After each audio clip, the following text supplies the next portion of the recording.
di rumah, terima kasih sudah meluangkan sedikit waktu untuk membuka video ini. Saya yakin dengan Anda membuka video ini berarti Anda sudah memiliki sedikit niat untuk menjadi seorang public speaker yang handal dan profesional. Perkenalkan, nama gue Rekan. Gue adalah mahasiswa Universitas Bunda Mulia, jurusan Ilmu Komunikasi semester 6, penjurusan Public Relation. Hari ini gue bakal membagikan tips-tips yang akan kalian lakukan saat public speaking. Siapkan pulpen dan kertas Anda, catat poin-poin penting yang akan saya berikan. Semoga tips-tips ini bermanfaat untuk Anda. Menurut Merriam-Webster, public speaking merupakan aksi atau keterampilan berbicara di depan banyak orang, bukan dengan satu atau dua orang. Ada beberapa hal khusus yang harus diperhatikan dalam melakukan public speaking.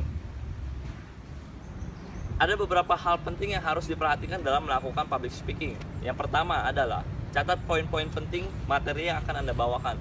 Hal ini bertujuan agar di saat Anda mengalami kelupaan saat melakukan public speaking, Anda dapat berimprovisasi dengan poin-poin yang Anda sudah catat tadi. Yang kedua adalah lakukan interaksi dengan audiens. Hal ini bertujuan agar audiens merasa dekat dengan kita saat kita melakukan public speaking. Yang ketiga adalah selipkan humor-humor sederhana yang Anda miliki. Hal ini bertujuan agar audiens merasa terhibur dengan materi yang kita bawakan. Audiens akan tidak merasa bosan dan cenderung memperhatikan kita. Hal keempat yang harus diperhatikan dalam melakukan public speaking adalah memahami materi yang akan Anda bawakan. Hal ini bertujuan agar audiens melihat Anda sebagai orang yang mapan dengan materi yang akan Anda bawakan. Yang kelima adalah time management. Hal ini Anda perlu lakukan agar Anda tidak melakukan buang-buang waktu dan overtime. Jadi timingnya tepat. Yang keenam adalah berbicara dengan jelas. Hal ini bertujuan agar pendengar atau audiens dapat memahami pesan-pesan yang akan kita sampaikan.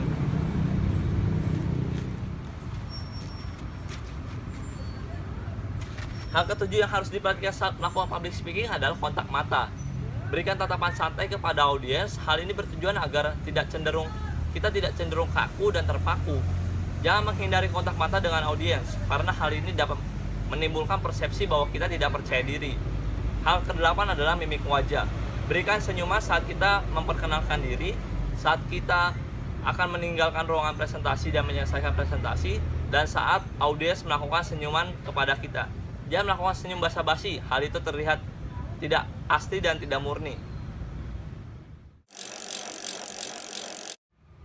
Untuk menjadi seorang public speaker yang handal dan profesional, Anda tidak hanya dituntut untuk menjadi seorang public speaker yang memahami apa isi materi Anda, tetapi Anda juga harus memahami siapa dan bagaimana audiens Anda saat Anda melakukan public speaking. Berikut akan saya jelaskan 7 tipikal audiens saat melakukan public speaking. Yang pertama adalah typical the sheep. Typical the sheep ini adalah cenderung audiens yang menimbulkan interaksi dan memperhatikan apa yang akan kita presentasikan. Mereka cenderung akan menanti materi-materi apa yang akan kita sampaikan, dan nantinya mereka akan bertanya sesuai apa yang akan mereka ingin tahu. Lalu, bagaimana untuk menghadapi typical the sheep ini? Typical the sheep ini harus kita hadapi dengan santai. Ketika audiens Anda tidak sepenuhnya the sheep, usahakan bagaimana semuanya akan menjadi the sheep, karena the sheep ini akan bisa menjadi pembela Anda pada saat Anda melakukan presentasi. Jadi mereka cenderung pro terhadap Anda karena mereka sudah memahami materi yang kalian miliki. Yang kedua adalah typical hotspot atau the hotspot. Typical audiens seperti ini adalah cenderung sangat-sangat memperhatikan materi yang akan kita bawakan, karena audiens seperti ini mereka datang ke seminar kita karena mereka ingin mencari ilmu dari apa yang akan kita sampaikan. Lalu bagaimana dalam menanggapi audiens yang seperti the hotspot ini? Pertama, kita harus menyiapkan materi kita dengan baik, karena jika mereka tidak puas dengan materi yang akan kita sampaikan, mereka akan terus mencecar dan bertanya-tanya kepada kita, karena tujuan mereka ke sana adalah satu, mencari ilmu dari kita, karena kita akan menyebarkan atau membagikan ilmu kepada mereka. Yang ketiga adalah typical the clown. Typical the clowns ini menjadi audiens yang senang berinteraksi dengan para audiens lainnya. Mereka cenderung akan menanyakan hal-hal yang bersifat hanya menghibur para pendengar, bukan bersifat mendukung pembicara atau menjatuhkan pembicara. Bagaimana untuk menghadapi the clowns ini? Kita harus bisa sabar dan bisa menghadapi the clowns ini. Setiap guyonan yang akan mereka sampaikan, kita harus tersenyum dan tidak boleh terlihat arogan atau marah seperti itu. Lalu yang keempat adalah the sniper. The sniper seringkali kita temui di setiap presentasi atau melakukan public speaking. Apa sih the sniper? Bagaimana tipikal dari audiens yang bersifat the sniper? The sniper ini bisa kita kategorikan sebagai orang yang egois, di mana dia hanya mencari kesalahan kita dan mengkritik kita pada saat waktu yang tepat.